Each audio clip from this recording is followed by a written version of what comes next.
ठंड में रजाई बनाने वाली गरीब सास बहू। अरे ये क्या, अब ये गोरी भी दूध नहीं दे रही है। आज हम चाय कैसे पियेंगे? श्वेता अपनी गाय गोरी को देखती है। उसकी गाय की तबीयत बहुत ज्यादा खराब होती है, जिसके चलते वह दूध नहीं दे पाती और वह खाली लोटा लेकर घर के अंदर आ जाती है। माँ जी, गोरी की तबीयत बहुत खराब है, वह दूध नहीं दे पा रही। अगर थोड़े पैसे हैं तो दुकान से ही दूध मंगवा लीजिए। पैसे होते तो बात ही क्या थी, पैसे ही तो नहीं है। कई दिनों से यहाँ वहां मजदूरी ढूंढ रहा हूँ, लेकिन कहीं कोई काम ही नहीं मिल रहा। हमारी गरीब किस्मत पर तो ऐसे ताला लग गया है जैसे कभी खुलेगा ही नहीं। अरे कितने साल हो गए, जवानी से बुढ़ापा आ गया, लेकिन देखो जरा, यह गरीबी मिटने का नाम ही नहीं ले रही है। चिंता मत करो माँ, एक ना एक दिन हमारे हालात में भी सुधार आ जाएगा। अरे कहाँ से सुधार आएगा? देख रहा है दिन प्रतिदिन कितनी ठंड होती जा रही है।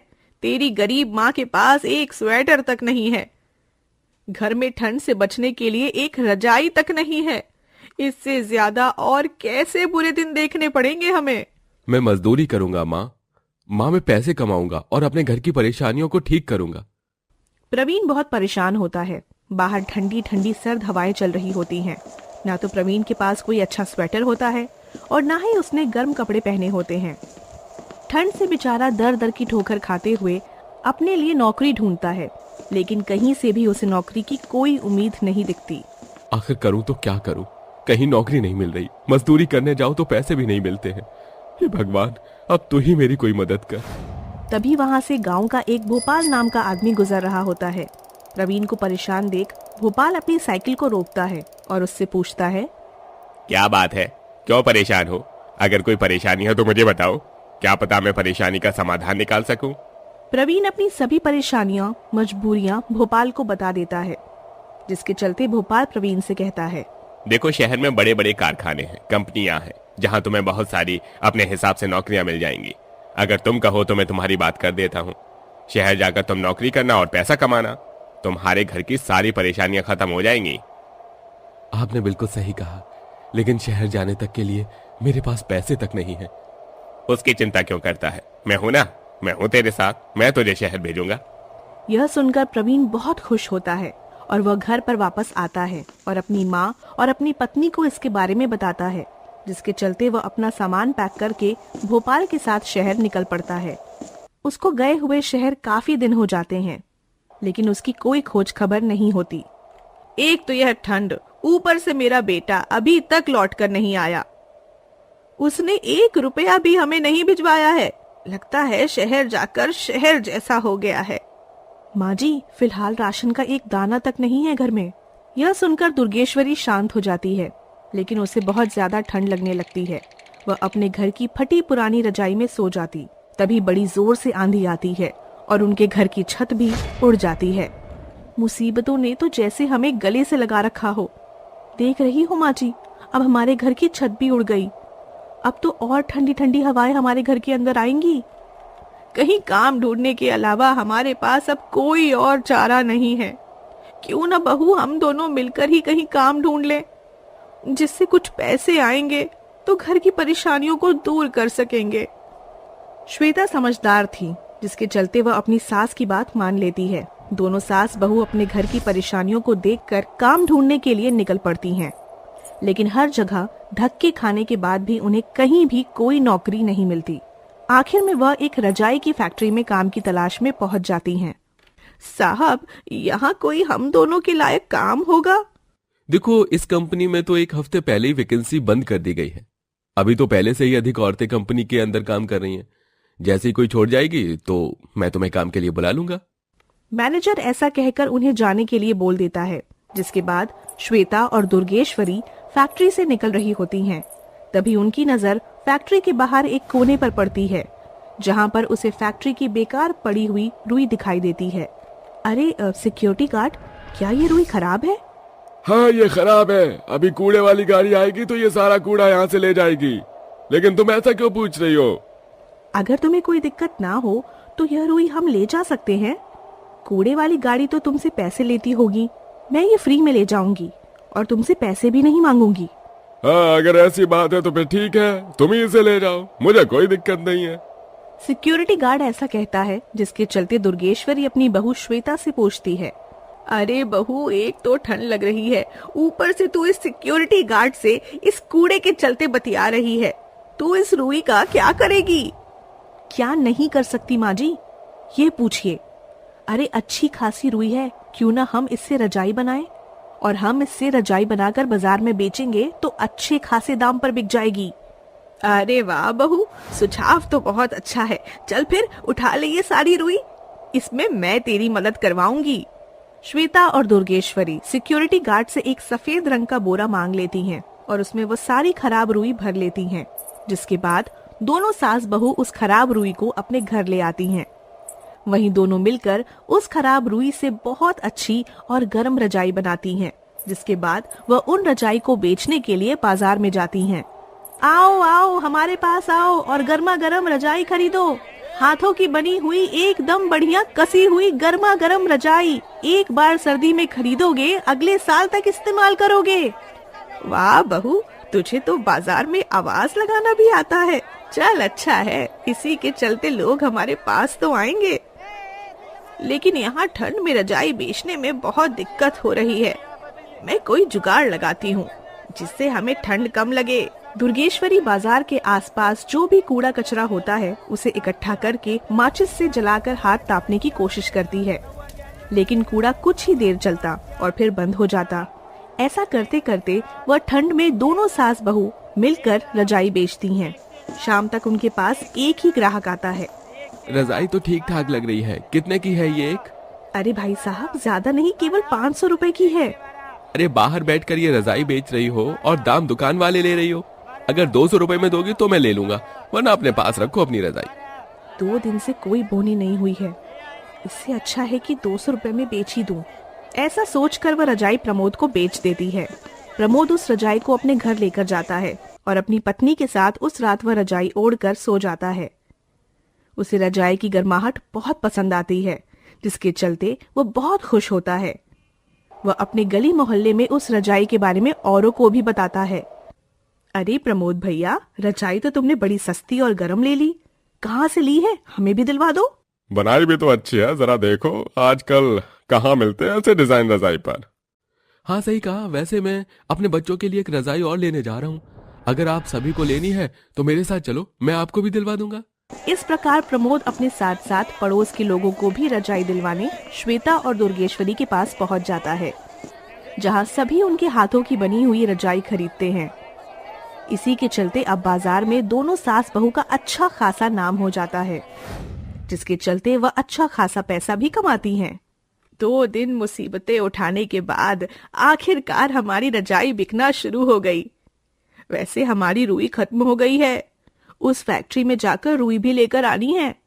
माँ जी, आप घर की जरूरत का सामान लेकर जाइए, मैं फैक्ट्री से रुई उठाकर लाती हूँ। इस प्रकार दोनों सास बहू फैक्ट्री से रुई लेकर आती हैं और रजाई बनाकर बेचती हैं। धीरे धीरे उनकी सारी परेशानियां दूर हो जाती हैं। कुछ ही समय बाद प्रवीण भी शहर से वापस लौट आता है। उसके पास कुछ पैसा होता है, जिसके चलते वह बाजार में एक दुकान खोल लेते हैं। अब प्रवीण अपनी पत्नी और माँ के साथ मिलकर रजाई बेचने का काम करता है। इसी के चलते उनकी मेहनत रंग लाती है, जिसके बाद वह एक साथ खुशी खुशी रहने लगते हैं। इस कहानी से हमें यह समझ आता है कि चाहे कितनी भी परेशानियां क्यों ना आ जाएं, हार नहीं माननी चाहिए और हमेशा कोशिश करते रहना चाहिए।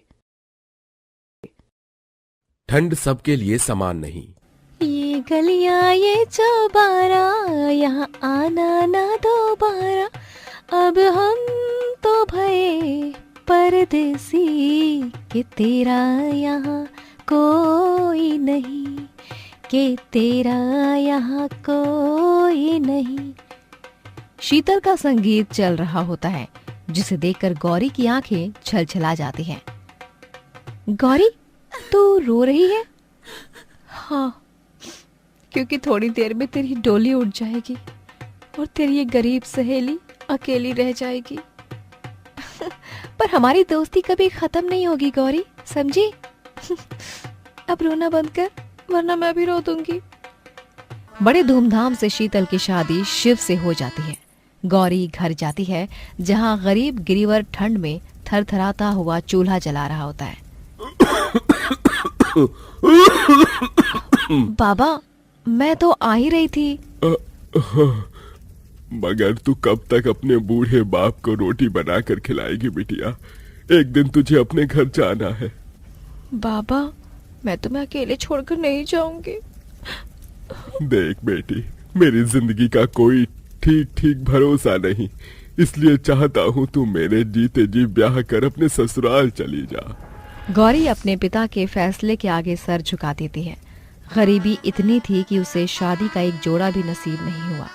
एक पुरानी सी साड़ी में ब्याह कर वो ससुराल चली आई और कल की 2 सहेलियों की किस्मत आज एकदम अलग हो गई। शीतल बड़े घर की बहू बनकर गई, जबकि गौरी एक गरीब घर में ब्याह गई। आओ गौरी, बहू, तुम्हारा स्वागत है। जानती हूँ ये घर तुम्हारे अरमानों जितना बड़ा नहीं है। गौरी ने अपने सास ससुर के पैर छुए और मुस्कुराकर कहा, माँ जी, बाबा ने कहा कि ब्याह के बाद लड़की का अपना घर उसका ससुराल होता है। मेरा ससुराल मेरे लिए मंदिर है। तभी आसमान में जोर जोर से बादल गरज उठे और बारिश होने लगती है। तभी सुमति को चिंता में देखकर गौरी कहती है, माँ जी, आप बारिश देखकर परेशान क्यों हैं? क्योंकि ये बारिश ही तो जाड़ा बढ़ा देगा बहू, और ठंड सबके लिए एक समान जो नहीं होती। सभी सो जाते हैं, पर आधी रात एकदम से कड़ाके की ठंड पड़ने लगती है। नंदू ठंड से रो पड़ता है। माँ, माँ, जोर से ठंड लग रही है, कंबल ओढ़ा दो ना माँ। ओह, हे राम, लगता है बाहर बर्फ गिर रही है, इसीलिए बर्फीली हवा बह रही है। बहू, अरे बड़ी बहू, बारी में से कंबल निकाल ले। जी माँ जी। माँ जी, कंबल तो चूहे ने कुतर दिया है। हे ईश्वर, एक यही तो कंबल था घर में जिससे ठंड में ओढ़कर गुजारा होता था। अरे यही उड़ा दे बहू। सभी वो फटा कंबल ओढ़कर बैठ जाते हैं। गौरी के हाथ पांव भी थर थर कांप रहे होते हैं, जिसे देख महेश शर्मिंदा होके कहता है, गौरी तो हमारे परिवार में नहीं है। उस बेचारी को भी सर्दी लग रही है, पर बता नहीं पा रही। गौरी अपने गरीब ससुराल वालों को डबडबाई आंखों से कांपते देख रही थी। वहीं दूसरी तरफ शीतल अपने अमीर ससुराल के नरम बिस्तर पर रजाई ओढ़कर पड़ी थी। जहां अमीरों की ठंड बिस्तर रजाई में सुकून से बीती, वहीं गरीबों ने रात ठंड से कांपते हुए ठिठुरते जाग कर काटी। गौरी, मैं काम पर जा रहा हूँ। ये लो जी, सूखे आलू के साथ रोटी रख दी है। अरे आपकी बुशर्ट कितनी पतली है, स्वेटर तो पहन लो, बाहर कितनी ठंड पड़ रही है। नहीं, ठीक है गौरी, इतनी ठंड नहीं है। तभी नंदू तबाक से बोल पड़ता है, अरे ताती, ताता के पास ना एक भी स्वेटर नहीं है, छाले फट गए।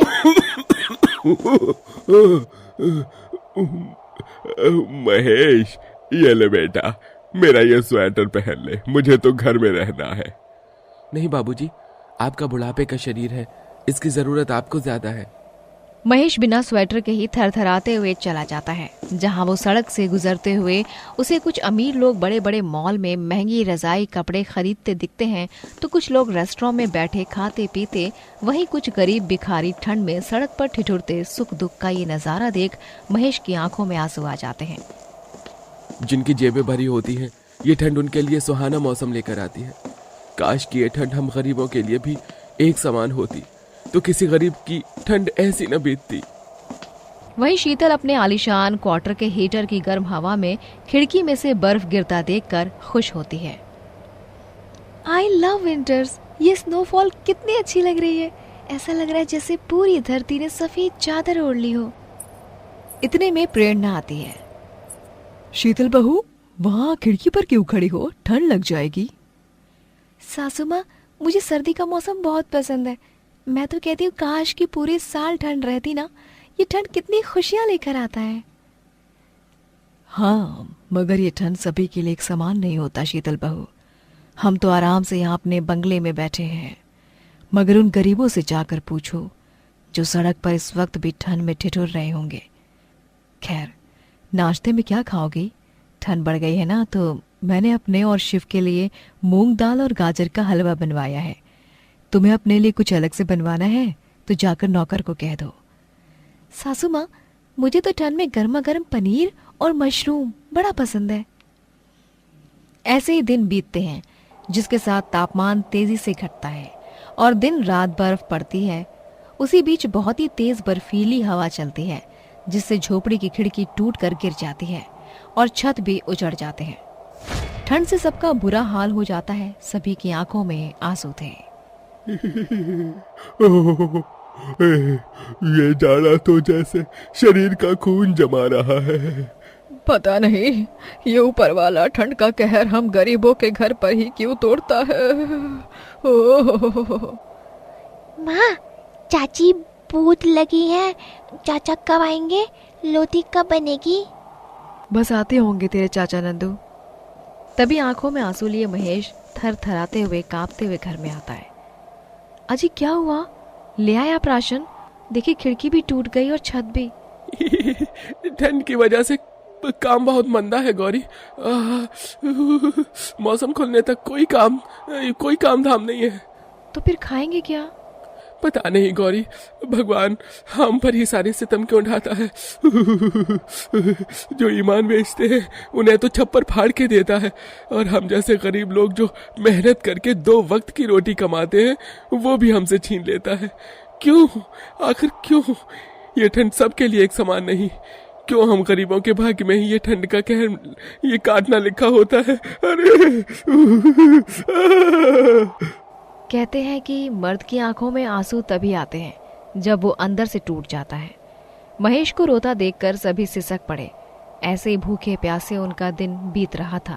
वहीं दूसरी तरफ शिव, जब से हमारी शादी हुई है तुम काम में लगे हो, वो भी इतना रोमांटिक मौसम छोड़कर मेरी तरफ देखते भी नहीं। चलो ना कॉफी पीने चलते हैं। अच्छा बाबा, ठीक है। बेटा जा ही रहा है ना, तो फिर ये सारे कंबल भी गाड़ी में रख कर ले जा। तू तो जानता है ना, मैं हर साल गरीबों में कंबल दान करती हूँ। इस बार तू और बहू अपने हाथों से बांटना। इसके बाद शीतल अपने पति के साथ एयर कंडीशन गाड़ी में बैठकर रेस्टोरेंट आती है, जहाँ महंगी कॉफी पीते हैं। वहीं रोटी और कंबल के बिना हरिहर और सुमति का शरीर तपने लगता है और ठंड उन्हें बीमार कर बिस्तर पर पटक देती है। इस ठंड में कंबल के बिना तो मेरा गरीब परिवार जिंदा नहीं बच पाएगा। मुझे कुछ करना होगा। हाँ, इस ठंड में तो कोई तो नेक दिल इंसान सड़क पर गरीबों में कंबल दान कर ही रहा होगा। ये सोचकर गौरी अपनी फटी झीनी साड़ी में खुद को ढके सड़क पर आती है, जहां वो एक अमीर जोड़े को कंबल और कपड़े बांटता देखकर बैठ जाती है। ये तो शीतल है, मुझे खुद को छुपाना होगा। सुनो भैया, क्या थोड़ी देर के लिए आप अपना ये कंबल मुझे दे सकते हैं? गौरी एक भिखारी से कंबल मांगकर अपना चेहरा ढक लेती है, पर शीतल उसे देख लेती है और रुहासी होकर बोलती है, गौरी, तू इस हालत में? गौरी शीतल के गले लगकर फूट फूट कर रो पड़ती है और उसे सब कुछ बताती है। मेरा परिवार जिंदगी और मौत से लड़ रहा है शीतल। पिछले कई दिनों से हम गरीबी में ठंड के कहर को सह रहे हैं। अब नहीं हो पा रहा। शीतल अपने हाथों से गौरी के आंसू पोंछती है और उसे गाड़ी में बिठा लेती है, जहां झोपड़ी में आकर वो उसके बूढ़े सास ससुर जेठानी बच्चे और पति सभी को फटे पुराने कपड़ों में ठंड में ठिठुरता देखती है। इतनी ठंड में आप सभी यहाँ पर कैसे रह रहे हैं? आप लोगों के तन पर एक स्वेटर तक भी नहीं, और मैं वहाँ खुश होकर दुआएं मांग रही थी कि पूरे साल ठंड का मौसम हो। पर आज देखा है ये ठंड एक गरीब को कितना रुलाती है। शीतल गाड़ी में से कंबल निकालकर उन सभी को ओढ़ने को देती है। तभी भूखा नंदू पूछता है, आंटी, कंबल तो आपने दे दिया, खाना कौन देगा? हमने इतने दिन से कुछ भी नहीं खाया। शीतल गौरी के घर में राशन भरवाती है और अपने पति की कंपनी में उन्हें काम दिलाती है, जिससे वो अपनी झोपड़ी ठीक करते हैं और ठंड में गर्म कपड़े, गर्म बिस्तर खरीद लाते हैं, जिससे उस गरीब परिवार का ठंड में जीना आसान हो जाता है।